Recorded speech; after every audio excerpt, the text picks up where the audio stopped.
Tá aparecendo lá. Eu só peço para quem estiver aí acompanhando pelo Instagram, vem aqui para o YouTube, porque no Instagram eu não consigo acompanhar aí o chat. Tudo bem? Bom, primeiramente, eu gostaria aqui de esclarecer um pouquinho aí do tema da nossa live, né? O bate-papo, o motivo aí pelo qual eu resolvi aí trazer essa discussão aqui com vocês. E já entrar aí no tema, se quiserem enviar perguntas, comentários, fiquem à vontade, né? Que para mim é uma grande honra tê-los aqui comigo essa noite. A live depois vai ficar gravada aqui para vocês no YouTube. Então, quem não conseguir assistir até o final ou quem quiser aí compartilhar, fique à vontade e ajuda aí a divulgar o nosso trabalho. Primeira coisa, então, o nosso tema aqui, né, é a utilização das redes sociais no trabalho e também a LGPD e o monitoramento aí de e-mails, filmagens e gravações. Na verdade, eu não sei se perceberam, são dois temas, né? Não é um tema, é um tema dividido em dois, porque uma questão diz respeito aí ao uso de redes sociais no trabalho e as consequências disso. Inclusive, eu fiz um post há um tempo atrás, aí, umas 2 semanas, no meu Instagram, que era uma notícia justamente de um empresário que disse, né, fez um anúncio de emprego lá que ele contrataria funcionárias somente sem WhatsApp, né? E a pergunta era a seguinte: poderia o empregador lá na seleção de emprego fazer essa exigência, né, impor que o trabalhador não tivesse WhatsApp? E aí a gente vem aqui para o segundo momento, né, que poderia o empregador limitar o uso das redes sociais no ambiente de trabalho? E aí eu vou discutir com vocês isso. Eu vou fazer aí uma apresentação aqui para vocês e eu vou tentar trazer aqui um pouquinho do tema para que vocês analisem, primeiro, com uma visão de compliance trabalhista, de prevenção de risco, e segundo, com uma visão aí diante do advento da Lei Geral de Proteção de Dados. Primeira coisa que eu gostaria aqui de trazer para vocês é a indicação aí de bibliografia. Quem se interessar sobre o assunto, principalmente sobre a questão relacionada à fiscalização, tem um livro da professora Tereza Alexandra Coelho Moreira, que é uma bíblia sobre o assunto. A professora Tereza, ela é doutora pela Universidade do Minho, lá em Portugal. Ela é professora lá na Universidade do Minho. E essa aqui é a tese dela de doutorado adaptada. É uma obra, assim, bem densa. O título da obra é A Privacidade dos Trabalhadores e as Novas Tecnologias de Informação e Comunicação. Contributo para um estudo dos limites do poder de controle eletrônico do empregador. Esse livro ele só tem um pequeno problema. Ele é da Almedina e ele custa bem caro, né? Mas assim, eu acho que compensa cada centavo aí. Tem mais um livro bem bacana. Esse livro aqui eu consegui comprar em Marketplace, da professora Alice Monteiro de Barros, né? Um livro que não está atualizado, mas discute também a situação da proteção da intimidade do empregado. Professora Alice, saudosa professora, né, que tinha um curso de Direito do Trabalho muito bacana. Eu estudei por ele, utilizei ele na minha formação aí para o concurso da magistratura do trabalho. Esse aqui é com foco, então, na proteção à intimidade do empregado.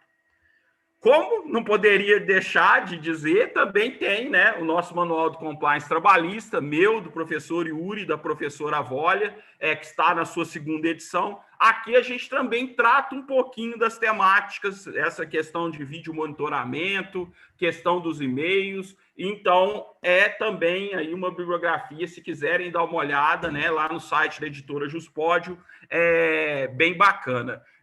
O nome da obra da professora Tereza, eu vou colocar depois, só um pouquinho, deixa eu digitar aí, que fica mais fácil para vocês encontrarem, né?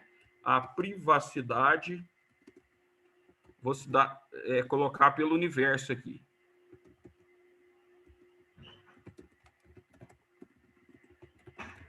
dos Trabalhadores e as novas... Eu vou colocar só o primeiro título, que vocês vão encontrar com o nome da autora.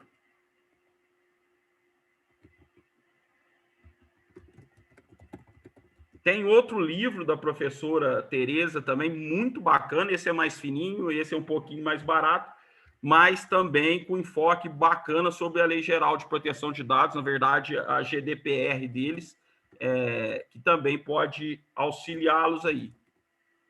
Tereza Alexandra Coelho Moreira Almedina. É a editora. E aí, não sei se vocês sabem, né? Eu estou pesquisando essa questão, porque eu tenho um projeto de mestrado justamente com essa temática, né? Voltado para essa temática. E aí eu vou trazer aqui um pouquinho para vocês, né? O entendimento aí, na verdade, eu não quero fechar posicionamento nenhum com vocês, eu só vou trazer aí um pouquinho de discussão para talvez, né, a gente pensar se a jurisprudência do TST seria mantida ou se a jurisprudência do TST poderia ser alterada em algumas questões. Eu vou aqui, primeiro, eu vou chegar um pouquinho aqui para o lado, que eu vou tentar fazer uso aí de uma nova tecnologia. Quem me conhece sabe que eu gosto de um pouquinho de tecnologia. Eu vou tentar fazer aí o uso de uma tecnologia diferente aqui com vocês. É a apresentação do Prezi, né? Eu certo dia assisti uma apresentação do professor Dierle Nunes, né? Festejado, doutrinador processualista civil, que gosta muito de direito, tecnologia, tem uma pesquisa bem interessante a respeito disso, e ele estava utilizando essa modalidade de apresentação, e eu fiquei assim meio fascinado. Eu falei, eu tenho que aprender a fazer isso aí. Então, eu trouxe aqui para vocês, eu já vi que já deu certinho aí, está aparecendo, né, o título aí, então, do nosso debate: a utilização das redes sociais no ambiente de trabalho, controle de e-mails, filmagens e gravações, ocorrência, limites e consequências. Já vou dizer para vocês que muito do que eu vou trazer aqui diz respeito à nossa jurisprudência brasileira, mas também eu vou trazer um enfoque um pouquinho lá do continente europeu. Por quê? Porque na Europa a gente tem uma regulamentação a respeito da proteção de dados bem mais antiga do que no Brasil, né? Muitos dizem, né, que a nossa LGPD foi inspirada lá na GDPR deles, e não é isso. Na verdade, a nossa LGPD tem a primeira inspiração na Diretiva 95 de 46, ou seja, a diretiva lá de 1995 da Comunidade Europeia, que trouxe algumas questões, e a gente tem uma jurisprudência bem interessante, né, da Corte Europeia de Direitos Humanos, interpretando lá o artigo 8º, né, da Carta Europeia de Direitos Humanos, e no que diz respeito à extensão aí dos limites do poder empregatício. Então, eu vou trazer para vocês esse entendimento europeu, justamente em razão disso. Primeira coisa, né, que eu trouxe aqui e eu queria debater para vocês: por que eu coloquei, né, por que estão esses dois temas interligados? Aí eu já preparei aqui, separei para vocês o que haveria aí de ligação entre os dois temas. Na minha concepção, os dois temas, eles têm uma vinculação, porque os dois temas tratam das limitações ao poder empregatício. Porque a partir do momento, né, em que o empregador ele contrata um funcionário, ele pode exigir daquele funcionário a forma de prestação aí, do seu serviço. Só que esse poder empregatício, ele não é um poder ilimitado, né? Ele tem seus limites. E aí a gente vem aí justamente para a indagação aí que a gente vai debater um pouquinho aqui essa noite.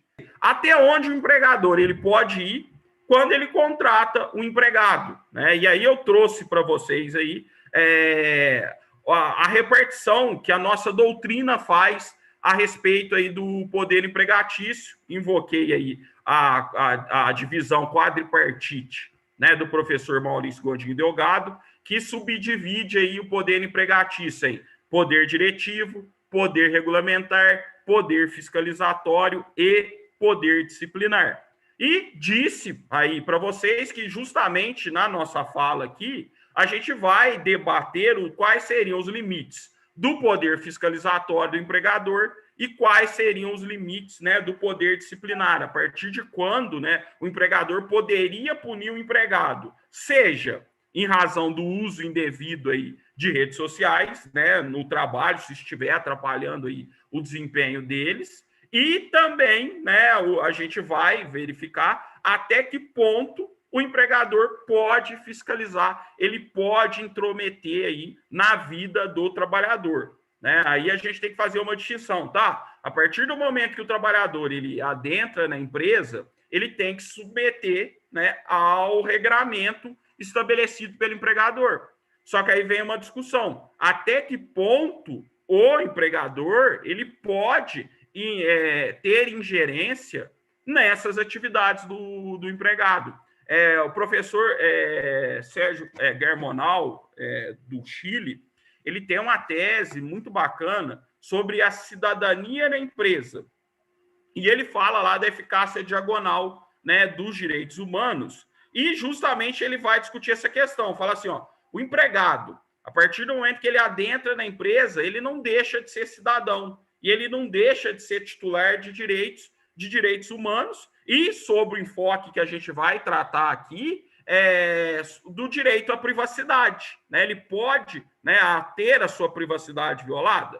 E aí, aqui na minha fala, eu vou trazer para vocês um pouquinho, né, da jurisprudência brasileira, né, da jurisprudência do TST, e eu vou trazer um pouquinho do paradigma lá da União Europeia, porque eu disse, né, não sei se já havia cortado aí a minha fala, eu disse que nós temos como parâmetro, a nossa Lei Geral de Proteção de Dados, ela teve como parâmetro a Diretiva 9546 da Comunidade Europeia, né, lá de 1995.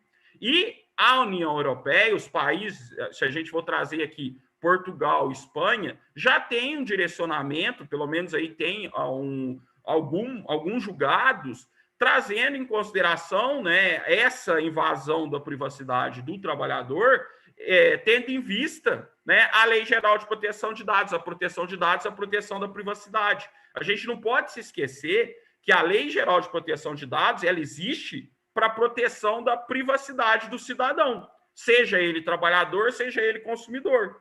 E aí a gente tem que ter um novo olhar. E aí tem alguns julgados que eu trouxe para vocês aqui também, da Corte Europeia de Direitos Humanos, né, que utiliza lá o artigo 8º da Carta Europeia de Direitos Humanos e faz aí uma certa restrição a essa fiscalização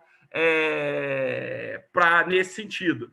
A Kelly perguntou que eu tenho que explicar como é que eu fiz para utilizar essa apresentação. No início eu disse, eu não sei se já tinha cortado, que na verdade eu participei de um seminário com o professor Dierle Nunes, da UFMG e da PUC Minas aqui, processualista civil, e ele utilizou esse sistema, né, que eu fiquei meio que fascinado, porque eu gosto muito de tecnologia, e aí eu entendi, né, descobri que era feito com Prezi, e aqui é na modalidade Prezi vídeo, né? Que aí isso aqui já fica na sua própria câmera aí. Então é muito bacana, né? Então, e facilita, né? Que você não fica o professor pequenininho lá no cantinho, e aí tem como ampliar e para o pessoal ver. Mas depois eu gravo uma aula de Prezi vídeo para vocês, então, né?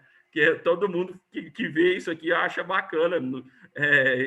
Dá um pouquinho de trabalho, viu, para eu montar um negócio desse aqui. Mas aí vamos dando sequência, vamos aqui para o nosso tema aí. Da nossa aula especificamente aqui, da nossa apresentação. Eu trouxe aqui inicialmente, né, um acordo, né, da desembargadora Sayonara Grillo, lá do TRT do Rio, da primeira região, e ela assim tem votos fantásticos que levam em consideração a proteção aos direitos humanos. E aí, ela vai trazer essa discussão no sentido de que o poder empregatício, ele tem, né, o poder diretivo, ele tem limites.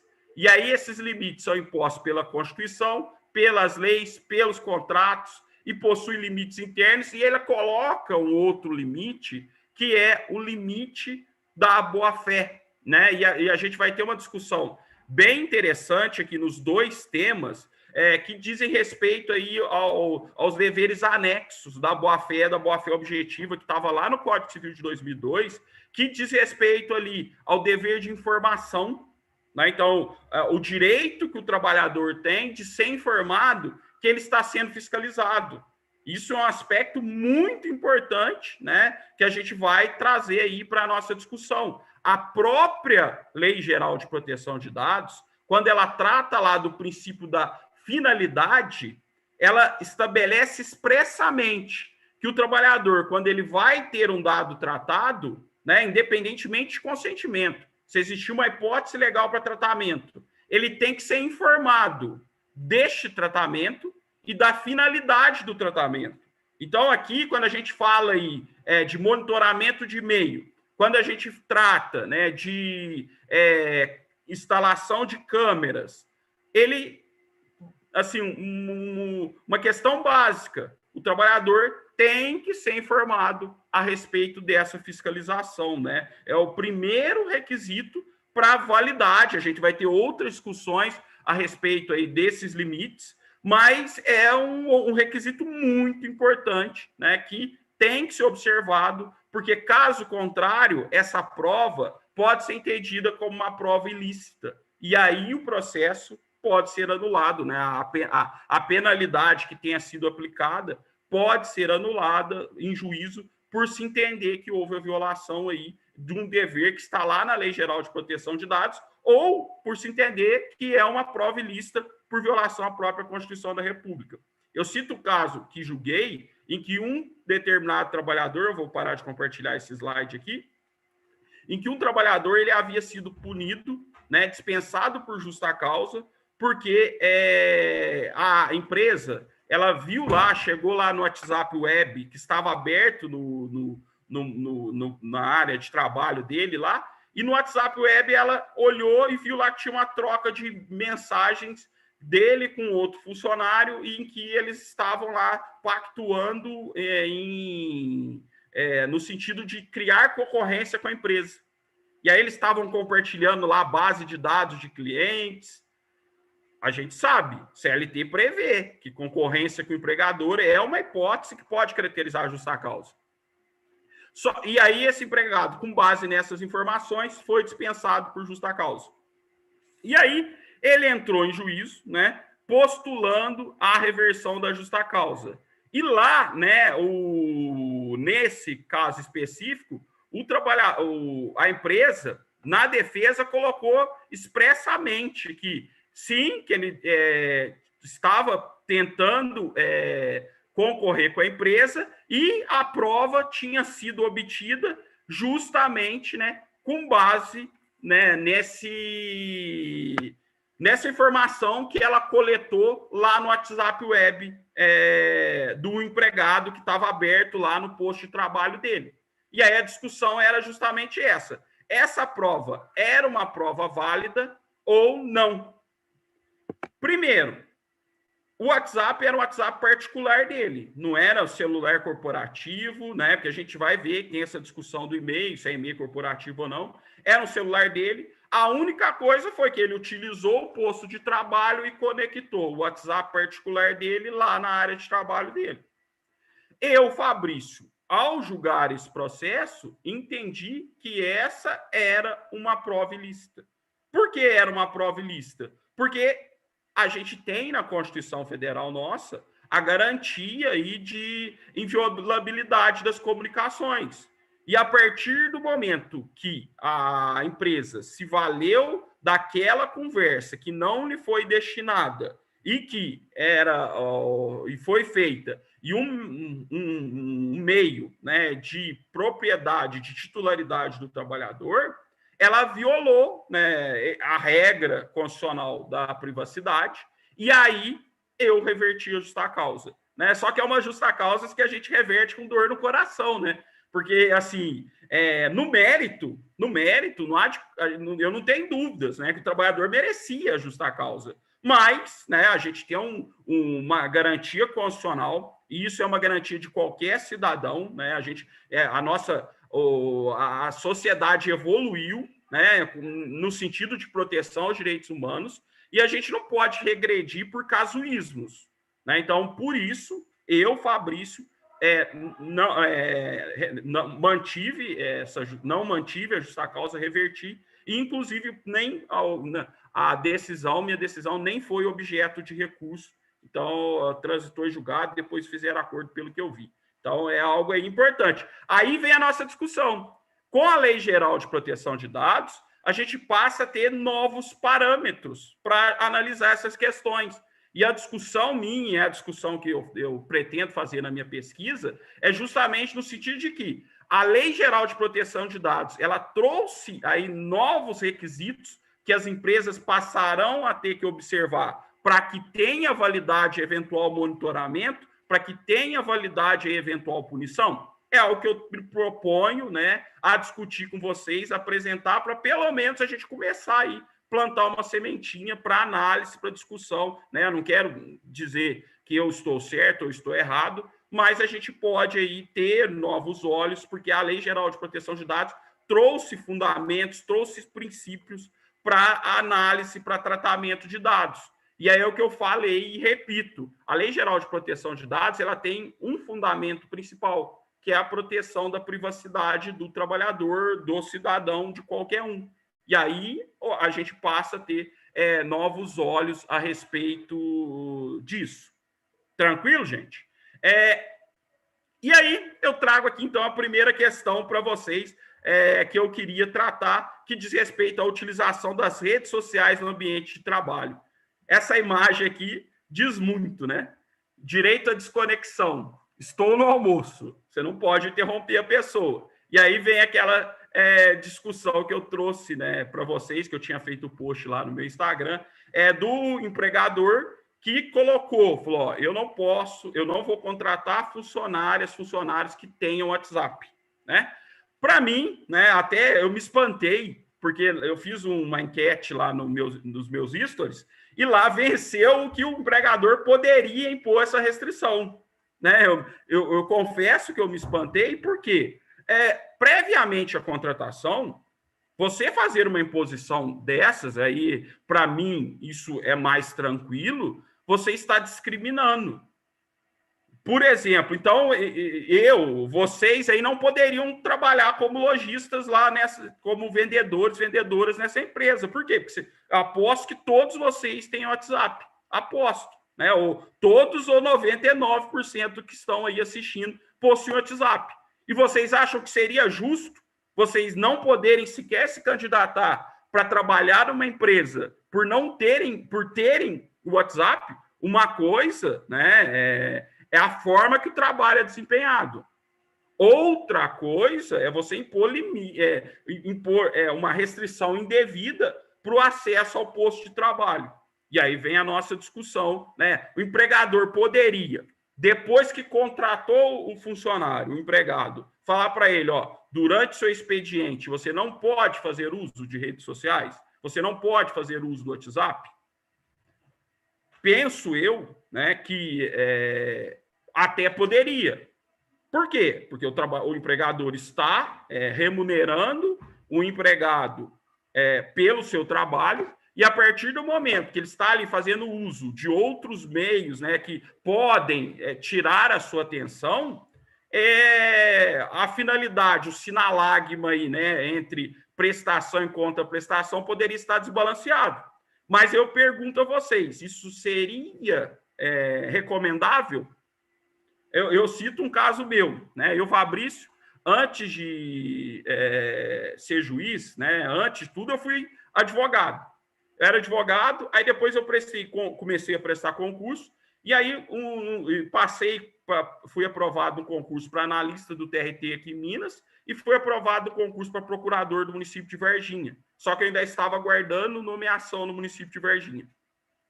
Só que surgiu uma oportunidade para cobrir uma licença maternidade no município de Varginha, no cargo de assessor jurídico. E um dos critérios, né, para seleção era quem estava com expectativa de nomeação no concurso de procurador. E eu lá, né, estava advogando bem capenga, eu falei, vamos lá, né? Como assessor jurídico, participei da seleção, comecei a trabalhar, fiquei 6 meses na prefeitura. E lá na prefeitura, né, eu não tinha acesso a nada que não fosse Gov do meu computador. Na época, não tinha rede social, não tinha internet, não tinha Google, a gente não tinha esses smartphones da vida, né? Eu acho que eu tinha um celular que fazia ligação só e mandava SMS. Confesso a vocês, né, que para mim era extremamente desmotivante trabalhar naquele lugar. Se eu quisesse fazer uma pesquisa de algo, né, no Conjur, no Jota, né, eu não tinha condições, eu não tinha acesso. E aí aquela questão, né, um problema que as empresas têm, né, principalmente empresas que demandam aí maior aprofundamento intelectual dos seus trabalhadores, é com rotatividade de mão de obra, turnover, né? Empresas gastam um valor, às vezes, razoável para fazer a seleção do trabalhador, depois elas gastam um valor razoável para treinar aquele trabalhador, para deixá-lo pronto ali para os seus parâmetros, né, de qualidade, e esse empregado vai embora, às vezes, por uma bobeira. Tá certo, né? Tem casos e casos. Você não pode permitir que um trabalhador que opera guindaste, que opera uma máquina ali cortante, uma prensa, que ele faça uso de celular ali. Não tem, é uma lógica. Mas em determinados tipos de atividade, a gente tem que repensar, né? Ah, tá, poderia, vamos lá colocar no código de conduta, que é proibido o uso de celular durante o expediente. Deveria? Não sei, aí é uma discussão bem interessante, né? Inclusive, tá aí o nosso anúncio, né? Isso é verdadeiro, né? Empresário faz anúncio procurando por vendedoras sem WhatsApp em Minas Gerais, né? Tá aí, deixa eu só ampliar para vocês verem depois. E aí um advogado alertou, né, que essa interpretação poderia ser discriminatória. Eu também concordo, na minha opinião, seria discriminatório sim esse requisito, né, de não ter WhatsApp ou não ter qualquer outra rede social. Então, por isso eu trouxe essa discussão aqui para vocês. E aí a gente tem aqui, né, poderia, né, o empregador dispensar um funcionário que está fazendo uso de rede social de forma abusiva no local de trabalho, ou diante da proibição geral, ou da proibição direta a ele de uso, e mesmo assim ele usou, poderia dispensá-lo? Não tenho dúvidas que poderia, né, diante da gravidade, óbvio, né? A gente sabe que a aplicação de uma penalidade deve observar a gradação, deve observar a imediatidade, o caráter pedagógico, né? Você tem que fazer. Então, assim, não é assim, usou o celular uma vez, você está no olho da rua, existe um grande risco dessa dispensa ser revertida. Só que tem uma questão muito importante, que é que, mais uma vez, eu falo lá da boa-fé objetiva. Vocês já ouviram falar da suprécio? Quando a gente estuda boa-fé objetiva, a gente estuda aí umas expressões em latim, em inglês, né? Tem o venire contra factum próprio, tem a surrécio, tem a suprécio. E o que é a suprécio? A suprécio é quando eu tenho um direito e eu deixo de exercê-lo. E a partir do momento que eu deixei de exercê-lo por um longo período, eu crio uma expectativa na outra pessoa de que tá bacana, não tem nenhum problema.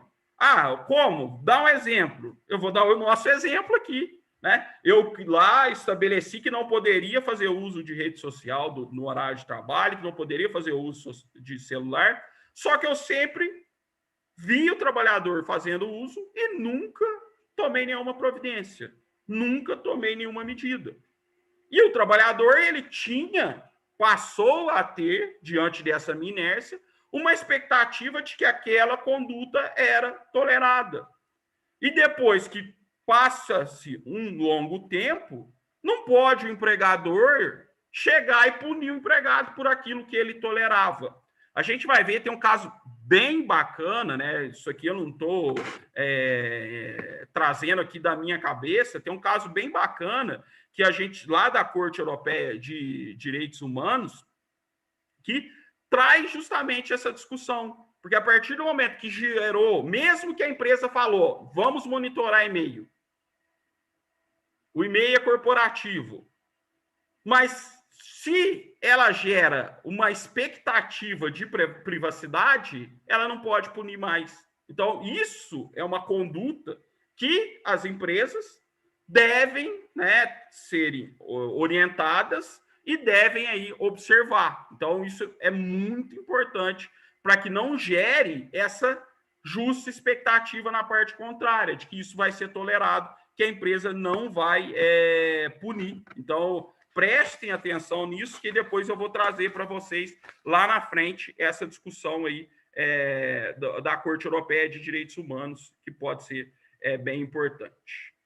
E aí, eu trouxe justamente para vocês, isso aqui é um código de conduta, vou deixar aberto aí, é um código de conduta que tem esse novo olhar. Um olhar de falar assim, ó, a gente está lidando, a gente empresa, com os seres humanos. O trabalhador não deixa, né, de ser um cidadão a partir do momento que ele trabalha na empresa. E aí vai aquela, eu posso proibir? Posso. Eu devo proibir? E aí, nesse código de conduta, ele é bem bacana que ele tem aí perguntas e respostas naquela tentativa de facilitar o entendimento. E aí tem essa pergunta. Posso usar o computador e o acesso à internet para procurar algo não relacionado ao trabalho? E aí vem a resposta, com foco aí, né, no caráter humano do trabalhador, né? Por isso que o departamento pessoal virou recursos humanos, né? Preocupação com o ser humano. O uso pessoal é permitido, desde que seja ocasional e limitado. O uso privado nunca pode afetar sua produtividade no trabalho. Bacana. Acessar o Internet Bank, consultar resultados de exames ou procurar o telefone de um médico são exemplos de uso pessoal permitido, enquanto participar de jogos ou acessar pornografia são exemplos de condutas proibidas. Então, percebam que existe uma tolerância, né? Assim, vocês vão perceber, às vezes você está vendo alguém fazendo audiência lá, um juiz fazendo audiência, e ele está lá, às vezes olha o WhatsApp. A audiência está sendo conduzida sem nenhum problema? Talvez não vai ter. O advogado também não está instruindo, né, para correr o risco de estar tendo comunicação. Isso acontece, né? Então a gente tem que se atentar para isso. Tá, a gente pode proibir? Pode. A gente vai proibir? Tem que ver se é conveniente ou não. E mesmo que proibir, não pode tolerar. A gente fala muito, né? No Manual do Compliance a gente fala isso, né? Uma das questões, até o Raul Rosco lá da Espanha que coloca isso, para a efetividade de um código de conduta, é a intolerância às condutas proibidas. Porque senão, se você tem uma conduta lá, você fala, ó, os empregados não podem receber bebida alcoólica de brinde, de ninguém. Só que lá no final do ano eles recebem uma garrafa de Cidra Cerezer e você não faz nada. Ah, é uma Cidra Cerezer, é baratinho, beleza. Não tem problema. Qual é o problema? A partir do momento que o funcionário sabe que lá no Código de Conduta fala que não pode receber bebida e você tolera e não faz nada, pode estar lá também no Código de Conduta que você não pode receber dinheiro. E aí fala, pô, Cidra Cerezer não podia, eu recebi. Ah, dinheiro eu vou receber também. Isso gera um risco de ineficácia do código de conduta. Então, a gente sempre fala, e é recomendável, né? Quem vai trabalhar com compliance, quem vai elaborar um código de conduta, que somente coloque no código de conduta aquelas situações que efetivamente a empresa vai punir se acontecerem.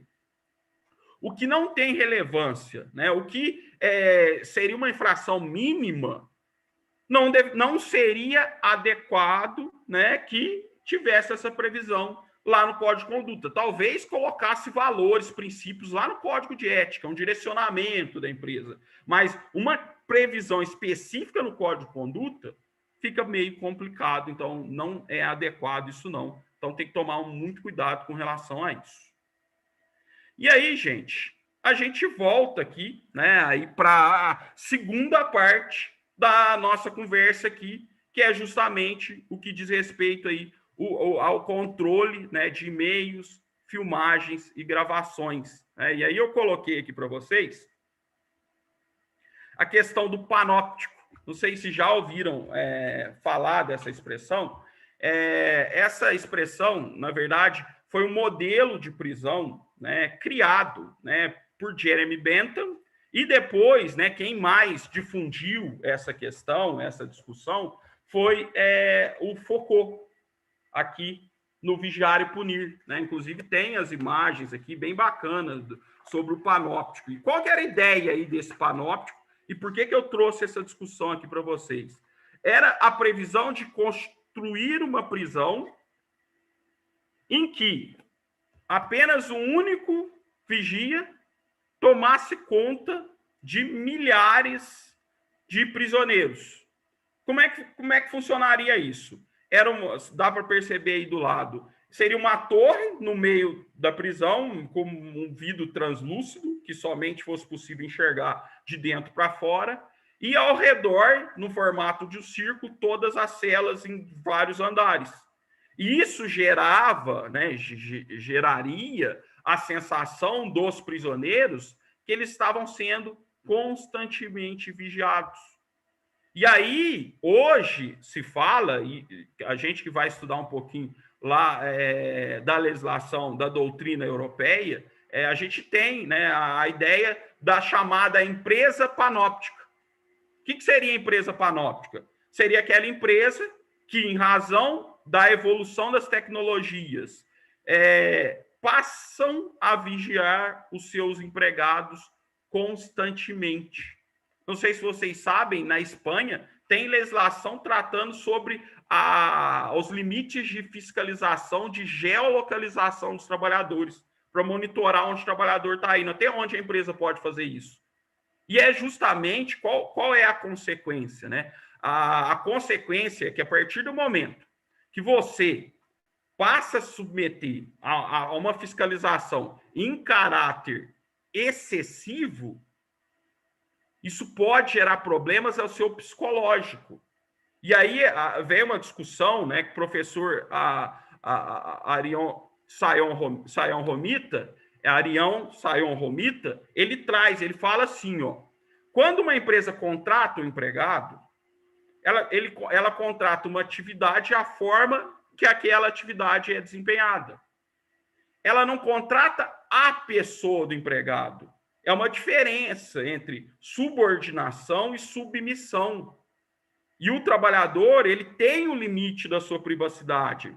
E aí vem essa discussão, justamente, até que ponto a empresa pode fiscalizar esse empregado e até que ponto essa fiscalização excessiva não pode trazer problemas psicológicos para o trabalhador. E isso é o que a OIT chama de química da intrusão, que seria justamente o uso exagerado de meios de fiscalização para o trabalho, né, da forma de trabalho do empregado. Inclusive, essa questão da química da intrusão, a professora Alice Monteiro de Barros traz aqui no livro dela sobre a proteção à intimidade do empregado. E aí, eu trouxe aqui essa fala para vocês, né, do Foucault, lá em Vigiar e Punir. Deixa eu ver se eu consigo aqui, para vocês lerem lá. O esquema panóptico é um intensificador para qualquer aparelho de poder. Assegura sua economia em material, em pessoal, em tempo. Assegura sua eficácia por seu caráter preventivo, seu funcionamento contínuo e seus mecanismos automáticos, né? Então, esse é a grande discussão que a gente tem. A professora Tereza trata muito bem dessa questão aqui, nos limites aí, até onde seria possível, até onde não seria possível. Então, o que eu estava dizendo? A professora Alice Monteiro de Barros, ela justamente traz lá essa previsão lá da OIT, né, a respeito da chamada química da intrusão e justamente discutindo quais seriam os limites, né, para o poder empregatício, o que o empregador poderia fazer ou não poderia fazer. Inclusive, a OIT tem, né, um repositório, se vocês não conhecem, de boas práticas para tratamento de dados pessoais dos trabalhadores. E a OAB, lá nesse repositório de boas práticas, a OIT lá nesse repositório de boas práticas, ela vai trazer algumas questões. Por exemplo, filmagem. Poderia filmar? né? Vai ter essa discussão. Lá, a OIT só vai autorizar essa filmagem por questões de saúde, segurança e proteção de bens da empresa. E aí, lá no repositório de boas práticas, também tem uma questão interessante a respeito da possibilidade de filmagem escondida. Poderia existir filmagem escondida? Lá no repositório do OIT fala que até pode ser possível somente em casos em que um delito muito grande possa vir a ser praticado. Eu vou dar um exemplo lá, né? O patrão está com suspeita de que a babá estivesse fazendo aí, molestando, cometendo alguma coisa em relação ao filho, né? Aí seria algo que na ponderação aí de interesses, né, existiria uma razoabilidade, uma justificativa, né? Tem uma outra questão bem interessante que a professora Tereza Coelho traz na obra dela, que no caso de filmagem, né, coleta de dados, a gente teria que observar a chamada imprescindibilidade ou minimização. Como assim, professor? Primeiro, lá ao instalar uma câmera, primeiro eu teria que selecionar, eu posso só visualizar e não gravar? Então, eu só vou visualizar, isso seria suficiente. Não, não é suficiente. Então eu vou visualizar imagem e som, porque eu preciso do som. Aí vem aquela discussão, eu posso utilizar o som sempre? Entendo eu que não. Por exemplo, há situações em que o som, a gravação pode ser interessante. Por exemplo, aquelas pessoas que trabalham no teleatendimento. Ali existe uma justificativa. Agora, na linha de produção, por que eu vou colocar uma gravação sonora lá na linha de produção? Existiria alguma justificativa? Na minha concepção, não. Né? Não há motivo. E eu vou estar, de uma certa forma, tolhendo demais a liberdade daquele trabalhador. Eu vou estar invadindo demais a sua privacidade. Aí é uma outra discussão. Aqui, no Brasil, se a gente vem tratar primeiro da questão do e-mail, a gente tem um caso paradigmático, né, que foi o primeiro caso que o TST acabou dando direcionamento a respeito do e-mail, foi lá de relatoria do ministro João Oreste Dallazen, né? Depois eu posso divulgar para vocês um acórdão lá de 2005, né? E lá o entendimento do TST foi no sentido de que seria possível o monitoramento, desde que o e-mail fosse corporativo e que o trabalhador tivesse ciência. Só que aí a discussão que eu venho trazer para vocês, né, é no sentido de que, depois da Lei Geral de Proteção de Dados, essa situação ela seria mantida ou não seria mantida? É uma discussão.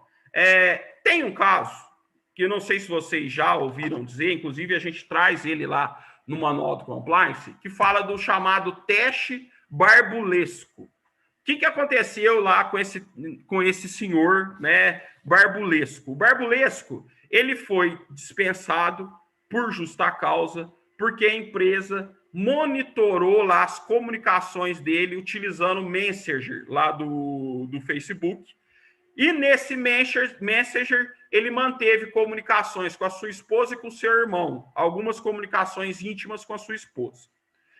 O barbulesco, ele exauriu todas as instâncias dentro da Romênia para anular a justa causa. E o que aconteceu? Ele não conseguiu anular a justa causa dele, e aí ele levou o seu processo para a Corte Europeia, para o Tribunal Europeu de Direitos Humanos.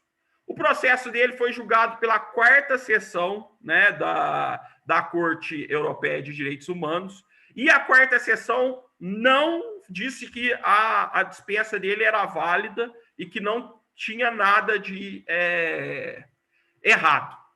Só que o barbulesco ele é insistente. E aí ele recorreu para a grande Câmara, né, que seria o pleno lá da Corte Europeia de Direitos Humanos.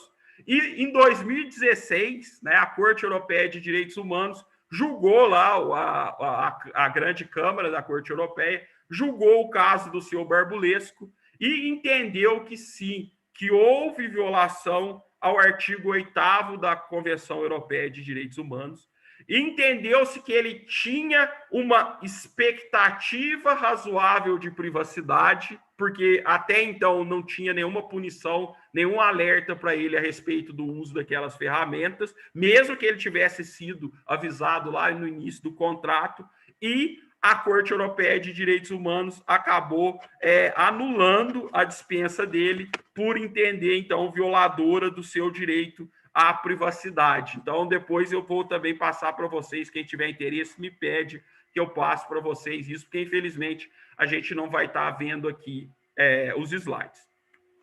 Com relação à gravação, né, do ambiente, a filmagem do ambiente, o TST ele possui direcionamento de que, antes da LGPD, gente, tudo antes da LGPD, de que é possível a filmagem de locais de trabalho, não sendo possível apenas as filmagens e áreas de convivência, né, restaurante, banheiro. Inclusive, aí, excepcionalmente, tem acórdão da subseção da seção de dissídio coletivo do TST, permitindo, entendendo válida a filmagem de banheiro, se pactuado coletivamente por interesse dos próprios empregados, né? Então, isso é a jurisprudência do TST até o advento da Lei Geral de Proteção de Dados. A partir da Lei Geral de Proteção de Dados, a gente não sabe se essa jurisprudência do TST vai ser mantida assim ipsis literis. E, inclusive, é uma outra discussão que já na Europa já existe, no sentido de que eu coloco uma câmera na empresa para quê? Para proteger o patrimônio, para evitar assaltos, para proteger a integridade física dos empregados. Beleza. Eu poderia utilizar essas filmagens para controlar o número de idas ao banheiro? Eu poderia utilizar essas filmagens para controlar a produtividade dos funcionários? Então, há um entendimento de que não, porque pela própria Lei Geral de Proteção de Dados, quando a gente coleta o dado, eu não falei para vocês que tem que observar o princípio da finalidade, e a finalidade tem que ser previamente expressada para o trabalhador. Então, eu coloquei a câmera para garantia, né, de privacidade dele, né, garantia de integridade dele, para evitar roubos. E aí eu utilizo a câmera para dispensá-lo, porque dizendo que ele não está produzindo de forma efetiva, aí vai aquela discussão. O que pode se defender é justamente no sentido de que essa filmagem não foi utilizada, não foi captada para isso. E aí haveria um desvio de finalidade. Então, a gente tem que ter aí uma discussão, né? A gente tem que analisar um pouquinho isso, né? A gente tem que repensar essa jurisprudência para a gente ver, né, justamente se seria possível ou não seria possível essa questão. Inclusive, a gente teve um outro caso, e esse caso aí ainda é mais paradigmático, lá da Corte Europeia de Direitos Humanos, em que um trabalhador ele foi dispensado, tinha uma câmera no local de trabalho dele, ele trabalhava no supermercado, e essa câmera filmou ele subtraindo um bem. E aí ele discutiu, ele recorreu e discutindo a validade da dispensa dele. Foi mantida a dispensa dele, só que ele levou isso até a Corte Europeia de Direitos Humanos, e lá na Corte Europeia de Direitos Humanos entenderam o seguinte, falou assim, ó, tá certo, ele estava avisado que tinha câmera,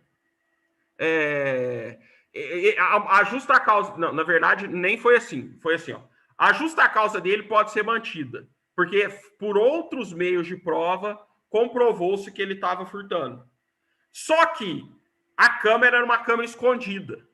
Como ele não tinha aviso da câmera, isso violou a privacidade dele, e em razão da violação da privacidade dele, houve a condenação ao pagamento de uma indenização por danos morais. Ou seja, manteve-se a justa causa, porque houve outros meios de prova que comprovaram lá que ele subtraiu um bem, mas mesmo com a subtração do bem, entenderam que a privacidade dele foi violada e, em razão disso, foi arbitrada uma condenação para ele a título de danos morais por violação ao seu direito aí à intimidade. Olha, para vocês verem que situação complexa. E aí, é justamente o que eu quero trazer aqui para vocês, né? Essa era a minha pretensão aqui nessa live. Era discutir até que ponto o empregador pode e os limites, né? Quais são as novas bases para tratamento desses dados. Se a gente vai estudar um pouquinho lá a ISO 27001, que trata do sistema de gestão de tecnologia da informação, lá existem dois conceitos muito importantes, que é a privacidade, o design, levando em consideração a privacidade, que é a privacy by design, e tem a privacidade por padrão, né, que é a privacy by default. E o que isso quer dizer? Sempre que uma empresa ela vai criar um mecanismo, sempre que ela vai fazer uso de algo, ou ela vai estabelecer uma forma de desempenho de uma atividade, ela já tem que ter olhares para a privacidade do trabalhador. E para vocês terem uma ideia, existem empresas na Europa que estão fazendo uso de duas redes. Uma rede para assunto particular do trabalhador, e essa rede teria um monitoramento bem restrito, e uma rede para desempenho das atividades rotineiras do dia a dia. Essa rede, sim, com uma fiscalização mais elevada. Justamente com o intuito de quê? De evitar uma invasão indevida na órbita da privacidade do trabalhador. Então, a gente passa a ter aí, né, uma discussão, né? O meu objetivo aqui na fala com vocês hoje era justamente trazer esse novo olhar.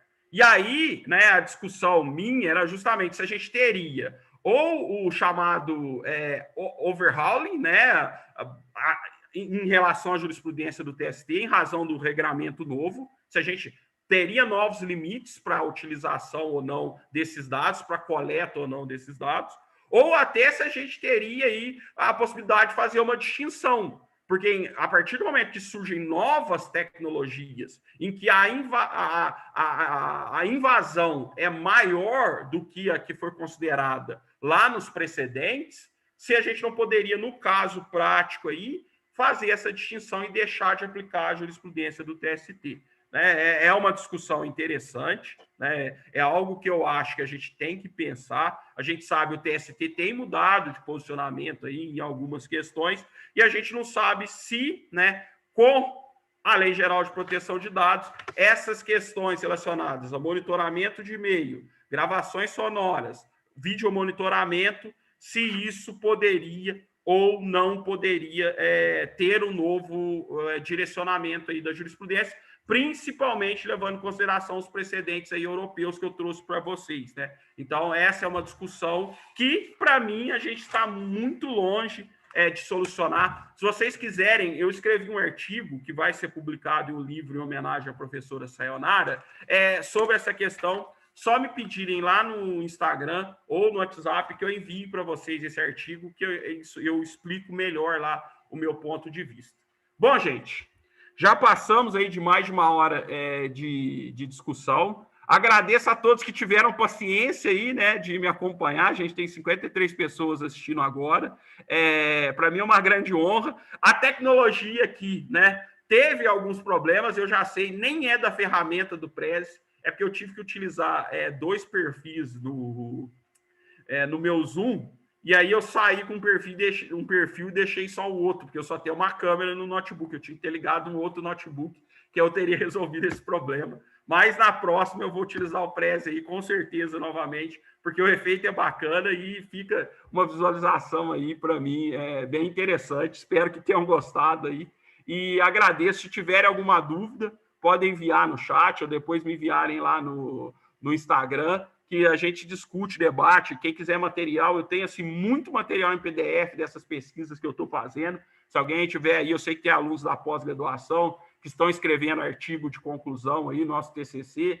eu acho que aqui tem muito assunto para a gente tratar e que daria excelentes artigos aí. Bom, gente, era isso. Agradeço a todos vocês aí. E mais uma vez aí eu peço desculpas aí pelos problemas da nossa conexão aí. Mas na próxima, né, eu estou agendando uma live bacana com o professor Felipe da Lenogari lá do Sul, sobre a nova lei de licitações, porque lá tem uma previsão a respeito de programa de compliance, e aí a gente faz novamente, a gente já divulga aí nas redes para vocês, e espero todos vocês novamente. Era isso, fiquem todos